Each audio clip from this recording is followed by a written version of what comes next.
So a lot has been said about Carson Wentz and his ability to throw an accurate ball, lead a receiver, read a defense. And quite frankly, I'm not seeing that near as much as what people are saying that is the case. I have seen a lot of drop balls and things of that nature, but I do believe he's able to lead receivers, read defenses, at least when he's got time in the pocket, right? Like on this play right here, he's got a ton of time in the pocket. This is week 1 against Washington of the 2020 season. Plenty of time going up against a zone defense. And this is just a beautiful, he's got choices to make here. Choices. Right here, as he's throwing the football. You got this slot receiver right here cutting right across the field deep. He's got plenty of room on the safety, and he's got this safety already. He's trying to, he could legitimately right now throw this ball deep. And a lot of people would think, well, that's what he should do, right? But as he cuts across, that's keeping this safety backpedaling, and he got him going downfield. That leaves a huge open space for just a moment, right in the middle of the field, right? A good 16, 20 yards downfield for Deshaun Jackson on this cut is well designed, properly done, even against, especially against this zone defense where you got 4 guys running right about the 5-yard mark, from the line of scrimmage. Now, this is beautiful because if you watch, as he threw that football as Deshaun was breaking at the numbers, right? And then the ball lands at the hash. Deshaun goes down, catches it right at the hash marks. Great lead. I mean, that's 7 yards right there, right? That's 7 yards between the middle of the numbers to the hash marks. So that's a 7-yard lead on the receiver. He read the defense and was able to lead Deshaun perfectly. Now you're going to say, but Lawrence, he threw that ball low. Had he kept it up, Deshaun could have caught that, maybe got some extra yards. Now let's think about this.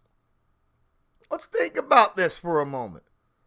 At the point he catches the football, first off, when he's throwing the football. Let's go to when he's throwing the football, okay? Right here when Deshaun cuts at the 30. You got 4 guys underneath, 3 guys over the top. Deshaun is walking into a box. Into a box. You do not want to set up your speed receiver he's known for his legs, right? He's not known for being, breaking tackles and stuff like that. So you don't want to set him up for a big hit. So you want to throw it so that he can catch it as he goes down.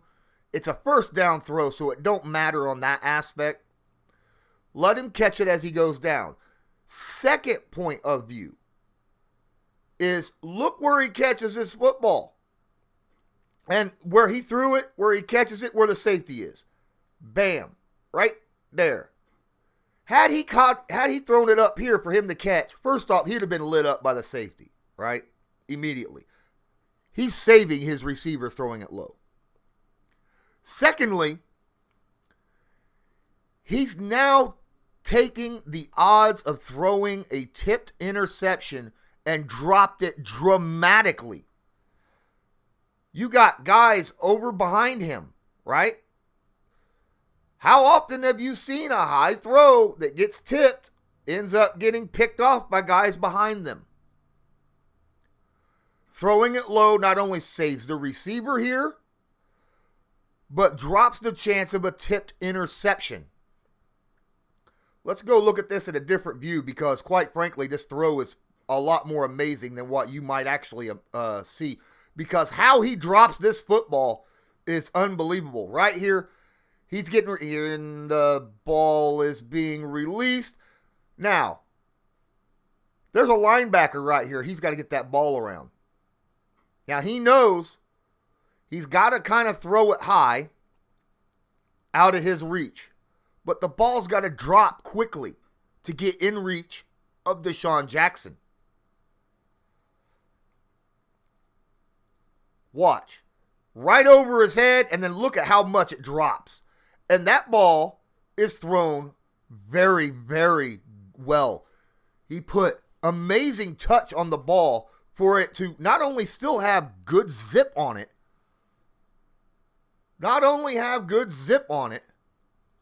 but watch.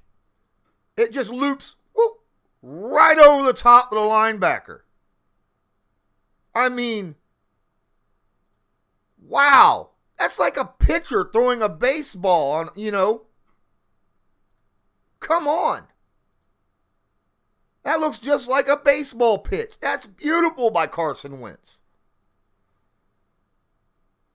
That is like MVP kind of stuff that he's throwing here. He's got a clean pocket. No pressure. He makes plays like that. Let's go to the next clip. Week 2 against the Rams. And the Eagles just are not helping him out at all. Carson Wentz gets no help from his team on this game. First off, 3 minutes left in the third quarter, right? And the Eagles defense has already given up 37 points. 37 points. Now, Carson Wentz has been able to lead his offense to 19 points in 3 quarters, which is fair. But 37 in less than 3 quarters given up, that is putting a situation on a quarterback who already plays hero ball to make it even worse. And then to stack problem on top of problem, Fox here, the defensive tackle, completely schools the guard Pryor and forces Wentz into that whole, superhero mode where he's got to put the team on his shoulders.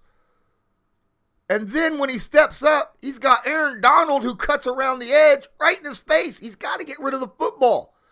Now, here's the issue. As he's throwing this football, look at the terrible angle. Now, the running back is wide open. If Aaron Donald wasn't in his face, this wouldn't be a bad decision to throw this football. But because he is in his face and the angle is terrible, he can't line himself up properly to throw this football. He throws it just out of the reach of the running back. And then you got your defensive back that comes in down here for a diving interception.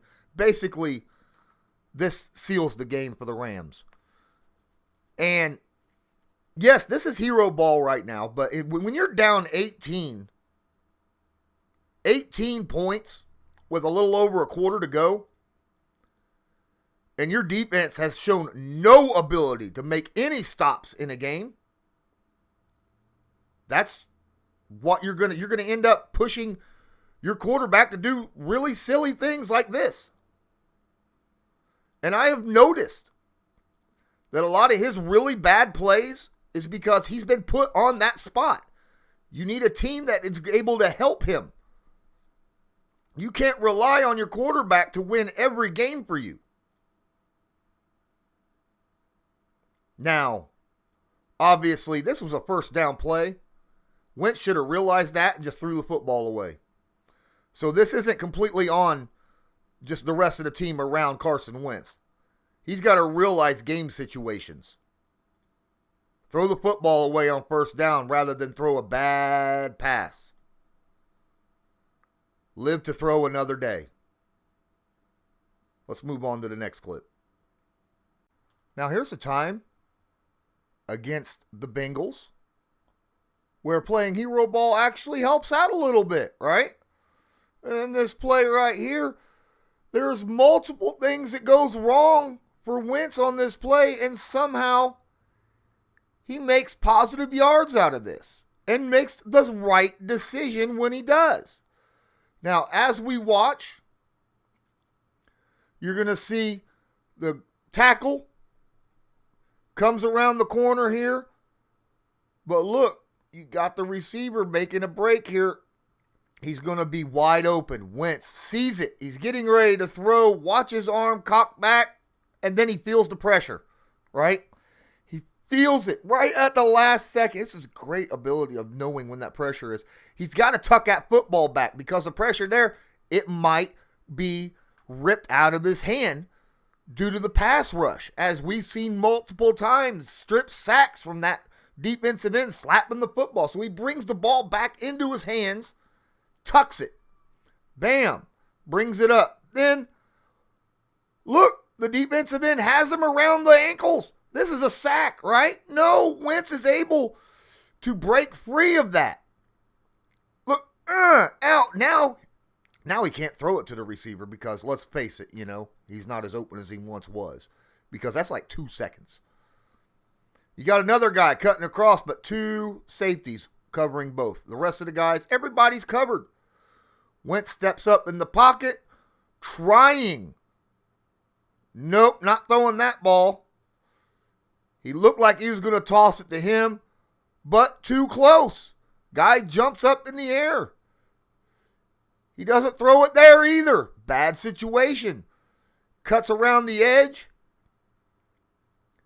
Nice first down run by Carson Wentz.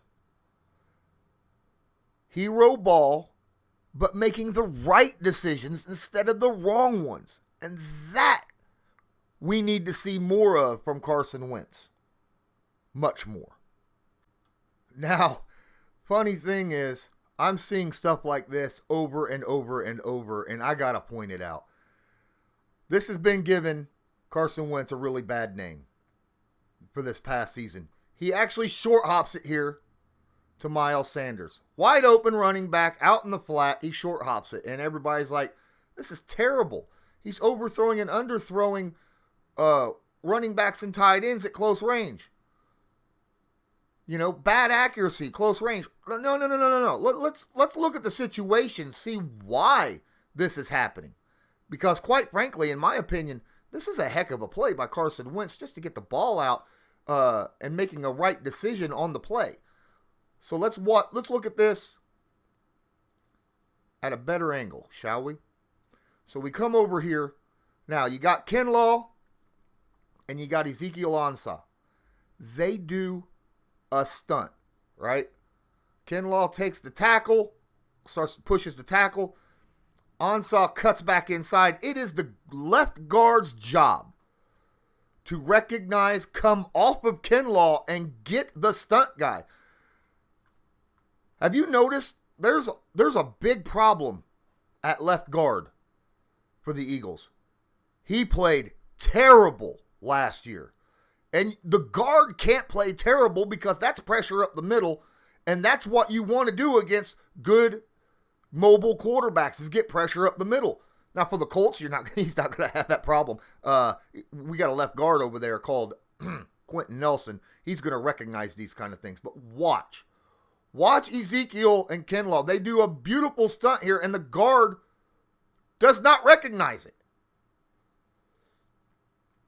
And Ansah gets a clean run right in Wentz's face. Wentz doesn't see it to the last second, obviously. But he reacts quick enough to try to get that football out.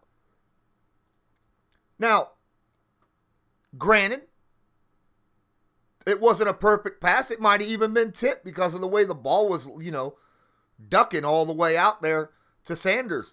But the fact that he was able to turn and release to who he knew was an open receiver out in the flat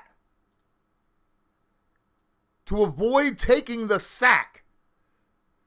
And since, there was no one on him in the flat, there's a chance he could catch his football and make a move.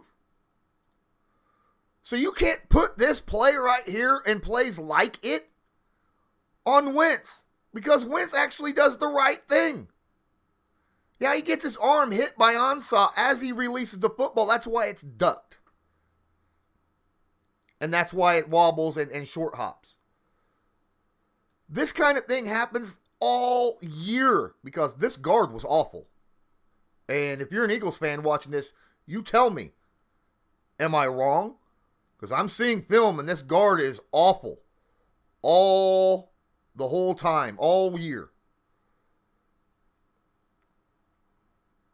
Yeah, don't put this on Carson Wentz. He's actually pretty darn accurate when he's got time to throw. And in situations like this, it's just a smart move. I love seeing him not take a sack and not take a chance at forcing something that might end up being an interception, because quite frankly, there was no one else open. If you watch when this goes down, there is nobody open right now.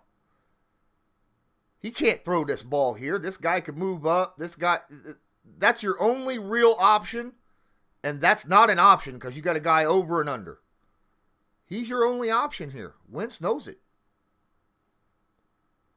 Wentz gets rid of the football as quickly as possible. Just so happens his arm gets slapped. He had no time to actually focus in on where the running back was and throw the football accurately. He had no time at all. This was a good play by Carson Wentz.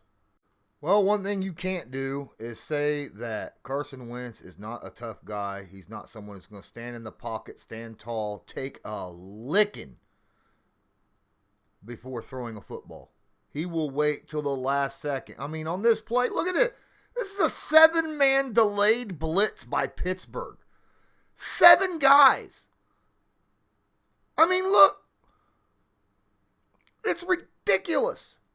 Let's go back here. Delayed blitz. Both these guys right here delayed their blitz to the last second. And then they come in. So that's 1, 2, 3, 4, 5, 6, 7. 7-man delayed blitz. Holy crap. Wentz realizes it and stands tall in the pocket as he gets lit up. Boom. Right at the last second, releases the football. Has a guy. Got his man beat. Made the right read. Made the right read under that kind of pressure. And just barely. And I mean barely overthrows him. I don't know. I mean, my goodness. Look. Right there. Oh, man.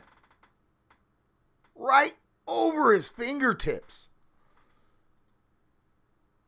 That's toughness. That's just amazing toughness. Knowing that this delayed blitz is coming in. They're already sending 5 right off the bat. 1, 2, 3, 4, 5. All 5 of these guys. Boosh. And then they send 2 more guys on the delay. And they pick one of them up. But then he gets crushed. So he's not afraid to take a hit to make sure he delivers a possible completion. I have no problem with his toughness. That's amazing toughness. And quite frankly, the accuracy. Out here at the 30, he releases that football. Where's he released the football at? Because, holy crap. He threw that ball flat-footed, could not step into the ball. Realize this, guys. He's not stepping into it. He's got a guy lighting him up as he throws the football at the 20. That is all arm. All arm. Throws it 50 yards in the air. And almost hits him. Just out of the receivers, just off his fingertips. Wow. That's just impressive. I don't care. This is an incomplete pass. So what? That play right there just showed so much to me. What does it say to you? All right, last game of the year before Carson Wentz is pulled and replaced by Jalen Hurts. And this is just obviously showing a combination of terrible things that Carson Wentz had to deal with. I already talked about bad offensive line, right? Let's talk about Doug Peterson's play calling, all right? This is a 3rd and 7 play. 3rd and 7. What does that mean? Let's pause this here. That means you need Obviously, the offensive line's not doing well. So far, Carson Wentz been sacked 4 times on just 19 dropbacks before this snap. 3 times on 19 dropbacks before this snap. 3 times on 19 dropbacks. Tons of pressures, tons of hits, right? The defensive line, they're getting pressure on him. The cornerbacks have been playing very tight, good man coverage against these receivers. They're not afraid of them at all. Doug Peterson, watch the route combinations that he's pulling out here. What in the world? Watch. By the time anyone first off, he's about to get lit up now. There's not anyone open. All right, he's about to break, but he's got someone right in front of him. So he has no one to throw to. Yes, he could dump it off to the running back. First off, he ain't got time to turn around. He just went out to the open. But he's getting hit right away. Right away. And he needs 7 yards. So most likely this is not a 7-yard reception. He needs a first down. It's 3rd and 7. This is terrible play calling. Why didn't he have one of these guys cross over or something across the middle of the field? Right? That's something. Why wouldn't you? Especially with Wentz's abilities. No. Now he gets hit. Now he's got to take off. Nowhere for him to go because they box him in. And then he goes down for a sack. That's his 4th sack in 19 dropbacks. 4th sack in 19 dropbacks against the Green Bay Packers. And then after 21 dropbacks, Doug Peterson decides, you know what, I'm going to put Jalen Hurts in. But he was under pressure the entire time. He had nothing there's nothing he could do in this game. The play calling was awful. It was never in a situation where it's quick release for him to let receivers catch and run with the football rather, because look, I mean, it's all tight man coverage. You need rub routes and stuff. There's no rub routes Doug Peterson's calling against this. You need quick rub routes on crossing patterns because this offensive line's doing everything it can, but it's just not good enough all season. I mean, the man was sacked 50 times in 12 games.